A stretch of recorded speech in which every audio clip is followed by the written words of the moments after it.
வணக்கம் சார். உங்கள் பேர், நீங்கள் என்னவா இருக்கீங்க சார்? வணக்கம் சார், நான் டாக்டர் சிவகுமார் செல்வராஜ்.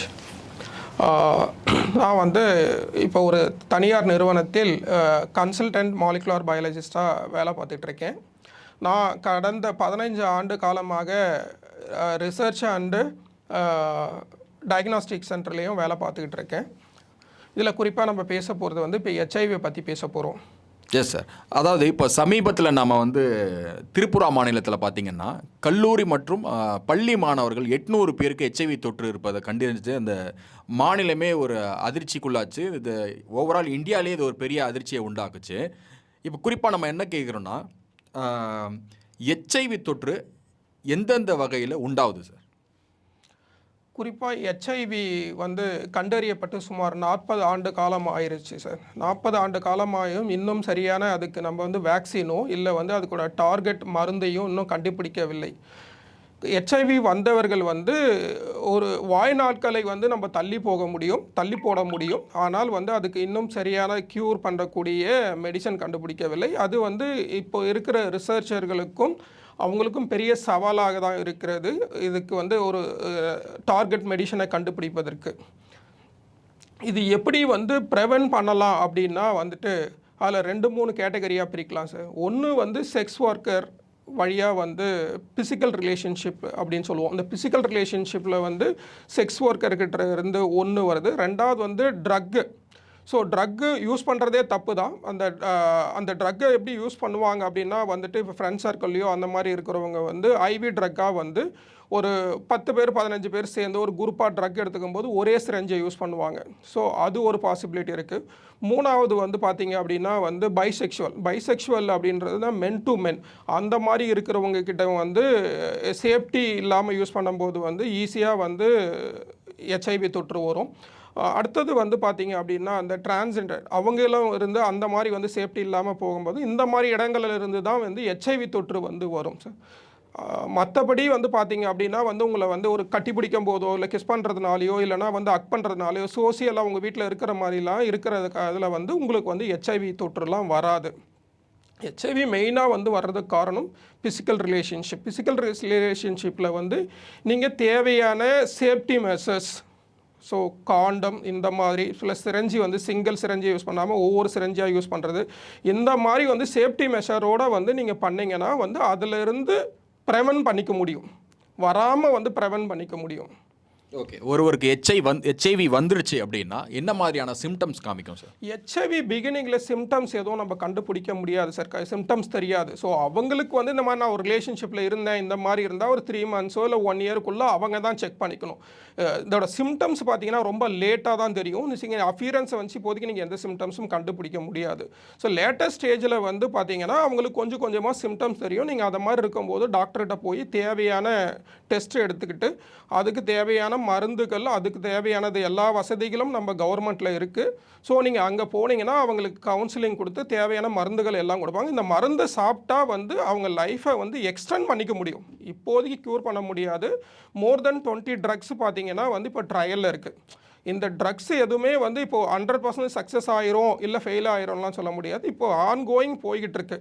ஸோ இந்த மீன் வயல் நீங்கள் என்ன பண்ணலாம் அப்படின்னா வந்து ட்ரக்ஸை இருக்கிறது இப்போ கவர்மெண்ட்டில் சஃபிஷியனாக எல்லாம் கொடுக்குறாங்க, ப்ரைவேட்லேயும் இருக்குது, எல்லாமே இருக்குது. எடுத்துகிட்டு அவங்களோட லைஃப்பை எக்ஸ்டெண்ட் பண்ணிக்கலாம்.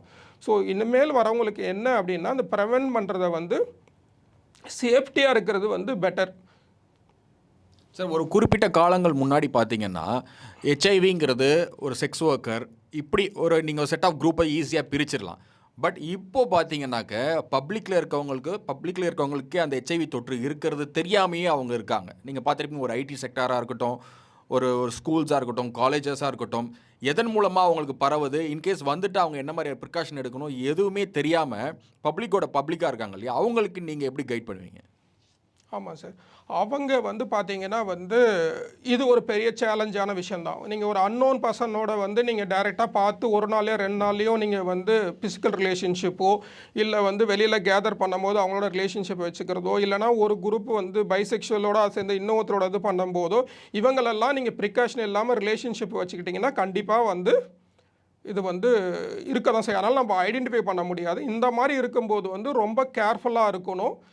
வெளியில் பார்ட்டியோ இந்த மாதிரி யாரோ ஃப்ரெண்ட்ஸ் இந்த மாதிரி சர்க்கிளில் இந்த மாதிரி ரிலேஷன்ஷிப் ஃபிசிக்கல் ரிலேஷன்ஷிப் வைக்கும்போது வந்து சேஃப்டி மெஷர் இல்லாமல் பண்ணுறது வந்து அதுவே தப்பு தான். பட் சேஃப்டி மெஷர் இல்லாமல் இருக்கிறது வந்து இன்னமும் அதை விட வந்து தப்பு தான். இதை வந்து ஐடென்டிஃபை பண்ணுறது ரொம்ப கஷ்டம்.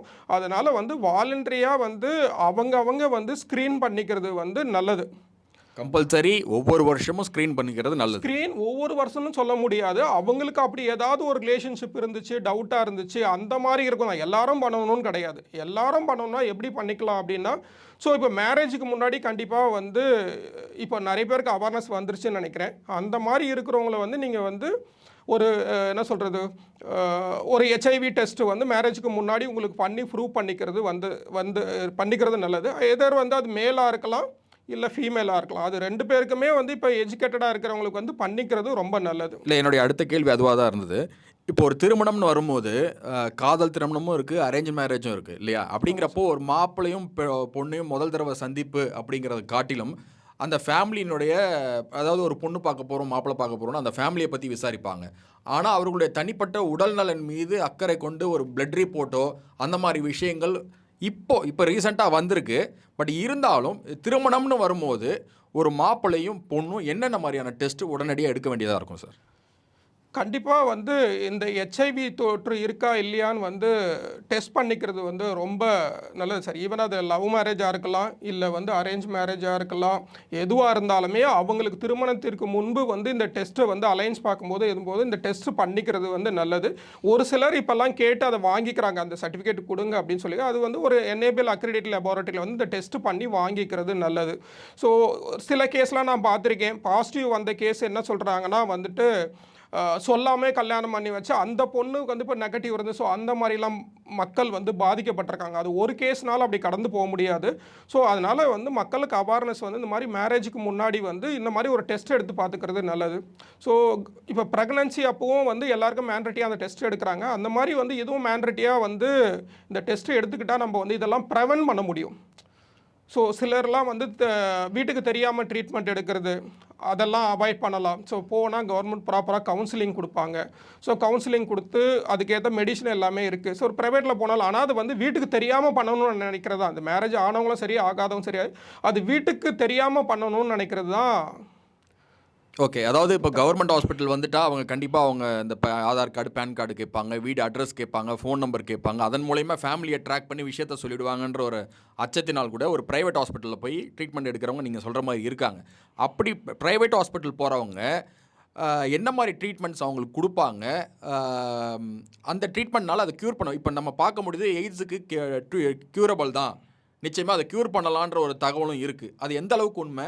ப்ரைவேட்டில் என்ன மாதிரியான ட்ரீட்மெண்ட் கொடுப்பாங்க, கவர்மெண்ட்டில் என்ன மாதிரியான ட்ரீட்மெண்ட் கொடுப்பாங்க? இந்த கொஷனுக்கு வந்து ஒரு 2 டிஃப்ரெண்ட் ஆன்சராக சொல்லலாம். என்னென்னா க்யூர் அப்படின்றது இப்போ கிடையாது. ஸோ இப்போ க்யூர் பண்ணுறதுக்கு மெடிசன் அப்படின்லாம் கிடையாது. இன்னும் வந்து ட்ரையலில் தான் போயிட்டுருக்கு. ஸோ அப்படி இருக்கும்போது நான் க்யூர் பண்ணிடுவேன் அப்படின்றதெல்லாம் வந்து இப்போதைக்கு இம்பாசிபிள். இப்போ வந்து என்னென்னா அவங்களுக்கு வந்து அந்த இம்யூனிட்டி வைரஸ்லோட வந்து குறைஞ்சதுக்கப்புறம் இந்த லைஃப்பை வந்து அவங்களுக்கு எக்ஸ்டெண்ட் பண்ண வைப்பாங்க. ஸோ வந்து என்னென்னா அவங்களோட வாழ்நாட்களை வந்து ரொம்ப தள்ளி போட முடியும். அது க்யூர்னு வந்து சர்டிஃபை பண்ண முடியாது. இந்த குளோபலில் பார்த்தீங்கன்னா நீங்கள் 39 மில்லியன் பீப்புளுக்கு மேலே வந்து பாதிச்சிருக்காங்க. ஸோ இவ்வளோ பேரும் வந்து ஹெச்ஐவியோட தான் லைஃபை எக்ஸ்டெண்ட் பண்ணிட்டு போயிருக்காங்களே. இங்கே க்யூரபிள்னு பார்த்தீங்கன்னா வந்து பர்சன்டேஜ் ரொம்ப எங்கே க்யூர் ஆனதாக வந்து ஏதோ 1 or 2 கேஸ் இருக்கலாம். ஓகே சார், இப்போது தமிழ்நாட்டை பொறுத்த வரைக்கும் பள்ளி கல்லூரி மாணவர்களாக இருக்கட்டும், ஐடி செக்டாரில் பணியாற்றுறவர்களாக இருக்கட்டும், மற்ற ப்ரைவேட் ஆர்கனைசேஷனில் பணியாற்றுறவர்களாக இருக்கட்டும், அவங்களுக்கு இன்கேஸ் ஹெச்ஐவி தொற்று வந்துட்டால் அவங்க என்ன செய்யணும்? என்ன செய்யணும்னா அவங்க வந்து டாக்டரை முதல்ல அணுகணும். ஃபஸ்ட்டு வந்து சிம்டம்ஸ் எதுவாக இருந்தாலும் அவங்களுக்கு அந்த மாதிரி ஏதோ ஃபிசிக்கல் ரிலேஷன்ஷிப் எந்த டவுட் இருந்தாலும் அவங்களுக்கு மன உளைச்சல் இந்த மாதிரி இருந்தாலும் ஃபஸ்ட்டு வந்து அவங்களுடைய ஃபேமிலி டாக்டரை முதலில் அணுக வேண்டும். அவங்க ஃபேமிலி டாக்டர்கிட்ட போய் சொன்னால் அவங்க அதுக்கு தேவையான டெஸ்ட் எல்லாம் எழுதி கொடுப்பாங்க. எழுதி கொடுத்ததுக்கப்புறம் நீங்கள் இந்த மாதிரி இருந்துச்சு அப்படின்னா வந்து அந்த ஃபேமிலி டாக்டரை அவங்க வந்து உங்களை கைட் பண்ணுவாங்க. நீங்கள் வந்து இப்போ கவர்மெண்ட்டுக்கு போகணுமா இல்லை தனியார் ஹாஸ்பிட்டலுக்கு போகணுமா, தனியாரில் வந்து அவங்களுக்கு எப்படி ட்ரீட்மெண்ட் கொடுக்கணும். இப்போ வந்து எல்லாருக்கும் பாசிட்டிவ் வந்துடும். 1-2 கேஸ்னாலுமே அந்த கேஸை வந்து அவங்களுக்கு அவங்களுக்கு ப்ராப்பராக கைட் பண்ணி எப்படி ட்ரீட்மெண்ட் எடுத்துக்கணும், நீங்கள் அடுத்தது இனிமேல் எப்படி இருக்கணும்னு சொல்லி அவங்க முறையாக வந்து கைட் பண்ணுவாங்க. அதை இங்கே நீங்கள் மறைச்சி வைக்கிறது தான் வந்து சொசைட்டிக்கும் நல்லதில்லை, அந்த குடும்பத்துக்கும் நல்லதில்லை. ஸோ அப்போ நீங்கள் குடும்ப நம்பருக்கு வந்து ஒருத்தருக்கோ 2 பேருக்கு சொல்லி இப்படி இருக்குதுன்னு சொல்லினா அதுலேருந்து நீங்கள் விடுபட்டு கொஞ்சம் கொஞ்சமாக வெளியில் வந்து உங்களுடைய ரொட்டீன் லைஃப்பை பார்க்கலாம். ஓகே. ஹெச்ஐவி தொற்று வந்தவர்களுக்கு என்ன மாதிரியான கவுன்சிலிங் ரொம்ப முக்கியம் சார்? மென்டலி அவங்க ரொம்ப ஸ்டேபிளாக இருக்க மாட்டாங்க. முதல்ல வந்து அதுதான், அதனால தான் வந்து அவங்க வெளியில் போய் அந்த கவுன்சிலிங் பண்ணால் மென்டலி ரொம்ப ஸ்டேபிளாக இருக்க மாட்டாங்க. ஸோ ஃப்யூச்சர் பற்றி நிறைய இது பண்ணி வந்து ரொம்ப லோன்லியாக இருப்பாங்க. ஸோ சூசைட் பண்ணிக்க அந்த மாதிரி நிறைய தாட்ஸ்லாம் வரும். ஸோ அதெல்லாம் வந்து இது பண்ணுறதுக்காக ஃபஸ்ட்டு ஃபேமிலி மெம்பர்கிட்ட சொல்லணும், ஃபேமிலி டாக்டர்கிட்ட சொல்லணும். அவங்க கவுன்சிலிங் கொடுப்பாங்க. கவுன்சிலிங் கொடுத்ததுக்கப்புறம் அவங்க ப்ராப்பராக நீங்கள் ட்ரீட்மெண்ட் எடுத்தீங்கன்னா லைஃப்பை வந்து ரொம்ப எக்ஸ்டெண்ட் பண்ணி வந்து நீங்கள் சந்தோஷமாக இருக்க முடியும். ஸோ நீங்கள் அதை ஃபாலோ பண்ணுறது better. Okay. Even after marriage கூட கணவன் மனைவியும் இந்த மாதிரியான சிம்டம்ஸ் எதுவும் தெரியலனா கூட டெஸ்ட் எடுத்துக்கிறது நல்லதுன்னு சொல்ல வரீங்க இல்லையா? இல்லை சார், கணவன் மனைவின்னு வந்ததுக்கப்புறம் உங்களுக்கு குழந்தை ஆயிடுச்சு அப்படின்னா நெசசரி இருக்கும்போது இருந்துச்சு, அதுக்கப்புறம் பண்ணிட்டு உங்கள் லைஃபை எக்ஸ்டெண்ட் பண்ணி போயிடலாம். இந்த மெயின் ப்ராப்ளம் என்னென்னா கல்யாணத்துக்கு முன்னாடியும் இல்லை கல்யாணம் அந்த குழந்தைக்கு அந்த மாதிரி தான். அந்த மாதிரி அவங்க வந்து கல்யாணம் லாங் ட்ராவல் பண்ணிட்டு அவர் வேற எங்கேயும் ரிலேஷன்ஷிப்பில் இல்லைனா அது இருக்க போகிறது கிடையாது. ஸோ நீங்கள் அது அப்படி மேண்ட்ரட்டின்னு அங்கே பார்க்க வேண்டாம். நம்ம மேண்ட்ரட்டின்னு எங்கே பார்க்கணும் அப்படின்னா இங்கே தான் பார்க்கணும். ஸோ இளைஞர்களாக இருக்கிறீங்க, இளைஞர்களாக இருந்து வந்து நீங்கள் எங்கேயாவது வந்து ரிலேஷன்ஷிப்பில் இருந்தாலோ இல்லைனா வந்துட்டு வேறு ஏதாவது ட்ரக் யூஸ் பண்ணாலும் இந்த மாதிரி என்ன நீங்கள் உங்களுக்கு அப்படி டவுட் இருந்தால் நீங்கள் வந்து டெஸ்ட் பண்ணிக்கிறது நல்லது. அது கல்யாணத்துக்கு முன்னாடி வந்து இந்த மாதிரி இல்லைனா நீங்கள் சொல்லாமனா இன்னொருத்தரோட லைஃப்பை பாதிக்கும். அதாவது திருமணத்துக்கு முன்னாடி ஆணுக்கு ஹெச்ஐவி தொற்று இருந்தால் அது அந்த அவங்க மனைவிக்கும் போகும், பிறக்கக்கூடிய குழந்தைக்கும் வரும். ஆமாம், அது பெண்ணாக இருந்தாலும் பண்ணிக்கொள்ள வேண்டும். இதில் ஆணு பெண்ணுக்கும் இருக்கும். ஸோ அந்த மாதிரி வந்து அவங்க நிறைய பேரோட ரிலேஷன்ஷிப்பில் இருந்தால் அவங்களுக்கும் இருந்திருக்கலாம். அதனால் 2 பேருமே வந்து இங்கே ஆண் பெண்ணுன்ற 2 பேரும் பண்ணிக்கொள்வது நல்லது. இல்லை பிறக்க போகிற குழந்தைக்கும் அது அஃபெக்ட் ஆகும். ஆமாம், கண்டிப்பாக குழந்தைக்கும் வரும். அதுக்கு டாக்டர் ஹெல்ப் பண்ணுவாங்க. அது எப்படிலாம் பண்ணுறது அது அடுத்த ஸ்டேஜ் வந்ததுக்கப்புறம் டாக்டர் வந்து என்ன பண்ணலான்றதை அதுக்கப்புறமா அவங்க உதவி செய்வார்கள். ஓகே. இப்போது இந்த ஹெச்ஐவிக்கு என்ன டெஸ்ட் எடுக்கணும் சார்? ஹெச்ஐவிக்கு வந்து ஹெச்ஐவி வந்து டெஸ்ட் பண்ணுறதுக்கு வந்து 2-3 கன்ஃபர்மேஷன் மெத்தட் இருக்குது சார். ஒன்று வந்து கார்டு மெத்தட், பிகினிங்கில் வந்து ஒரு கார்டு மெத்தட் போடுவாங்க, அது டெக்னிக்கலாக அந்த லெபார்ட்டரியில் இருக்கிறவங்களுக்கு தெரியும். 2வது ஹெச்ஐவி கிளையா மெத்தட்னு ஒன்று பண்ணுவாங்க. 3வது பிசிஆர் மெத்தட்னு சொல்லுவாங்க. அந்த பிசிஆர் மெத்தட் வைரல் லோடை பார்க்குறது. இந்த மெத்தட்லாம் பார்த்துட்டு கன்ஃபார்ம் ஆனதுக்கப்புறம் டாக்டர் அதுக்கப்புறம் வந்து ட்ரீட்மெண்ட்டை ஸ்டார்ட் பண்ணுவாங்க பாசிட்டிவ் கேஸாக இருந்தால். ஓகே. ஹெச்ஐவி தொற்று உறுதியானதுக்கு அப்புறம் அவங்க ட்ரீட்மெண்ட்டில் இருக்காங்க. இப்போ அவங்க ஒரு ஃபேமிலியோடு இருப்பாங்க. அந்த ஃபேமிலியில் அவங்க பயன்படுத்துகிற தட்டு, அவங்க பயன்படுத்துகிற திங்ஸ் எல்லாம் மற்றவங்க பயன்படுத்தலாமா, பயன்படுத்தக்கூடாது? பயன்படுத்தலாம் சார். அதனாலலாம் வந்து ஹெச்ஐவி வராது. அதனாலலாம் நீங்கள் வந்து ரொட்டீனாக உங்கள் ஃபேமிலி நீங்கள் எப்படி இருந்தீங்களோ அந்த மாதிரிலாம் எதுவும் வராது. நான் முன்கூட்டியே சொன்ன மாதிரி பார்த்தீங்க அப்படின்னா வந்து ஒன்று ஃபிசிக்கல் ரிலேஷன்ஷிப்பாக இருக்கணும், இல்லைன்னா இருக்கக்கூடாது. கணவன் மனைவியாக இருந்தாலும் ஒன்ஸ் தொற்று வந்துட்டால் இருக்கக்கூடாது. இல்லை, தொற்று வந்து அவங்க 2 பேருக்கும் இருந்தால் அது பிரச்சனை கிடையாது.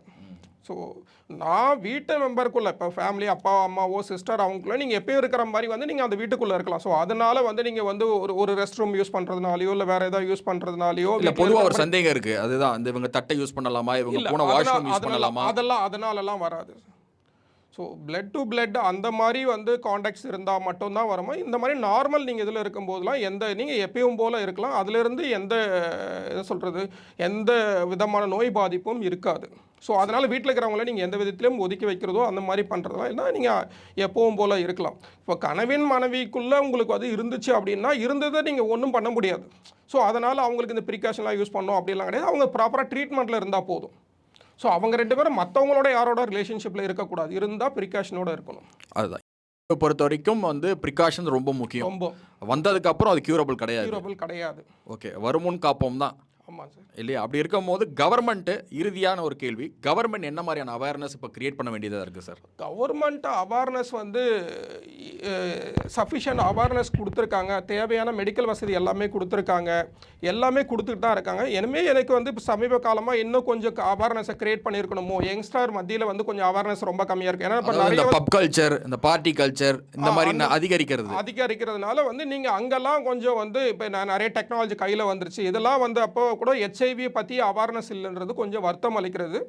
ஏன்னா வந்து இப்போ கையில் எல்லாமே வந்து பார்த்தீங்கன்னா லேப்டாப், மொபைல், நெட்டுன்னு எல்லாமே இருக்குது. பட் ஆனால் அந்த ஹெச்ஐவியை பற்றி வந்து ஈவன் படித்தவங்க மத்தியில் வந்து ஒரு அவேர்னஸ் இல்லைன்றது வந்து ரொம்ப வருத்தம் அளிக்கிறது. அந்த அவேர்னஸை கிரியேட் பண்ணிக்கிட்டா வந்து ரொம்ப நல்லதாக இருக்கும். சேஃப்டி ப்ரிகாஷனை வந்து அவங்க ப்ராப்பராக வந்து எடுத்துக்கிட்டால் நல்லாயிருக்கும். அதாவது நம்ம ஸ்மோக்குக்கும் ட்ரிங்க்குக்கும் ஒரு அலர்ட் கொடுக்குற மாதிரி ஹெச்ஐவிக்கும் ஒரு அலர்ட் கம்பல்சரி கொடுக்க வேண்டியதாக இருக்குது இல்லையா? கண்டிப்பாக சார், கண்டிப்பாக. நீங்கள் வந்து அப்படி ஒரு ரிலேஷன்ஷிப் இருந்தீங்கன்னா நீங்கள் வந்து 100% உங்களை உறுதிப்படுத்திக்கணும். நீங்கள் வந்து ப்ரிகாஷனோட இருக்கீங்களா? அந்த ப்ரிகாஷன் அப்படின்றது வந்து என்னன்னா, நீங்கள் வந்து எய்தர் வந்து ஒரு ஃபிசிக்கல் ரிலேஷன்ஷிப்பில் இருக்கும்போதோ, இல்லை பைசெக்ஷுவலில் இருக்கும்போதோ, இல்லை நீங்கள் வந்து இந்த மாதிரி ட்ரக் யூஸ் பண்ணும்போதோ, யாரோட அந்த மாதிரி இந்த மாதிரி விஷயங்கள் வந்து நீங்கள் யூஸ் பண்ணும்போது ரொம்ப கேர்ஃபுல்லாக இருக்கணும். நம்ம 100% வந்து இது வந்து ப்ரிகாஷனாக இருக்குமா அப்படின்றது வந்து அவங்க வந்து. ஓகே சார், இறுதியான ஒரு கேள்வி.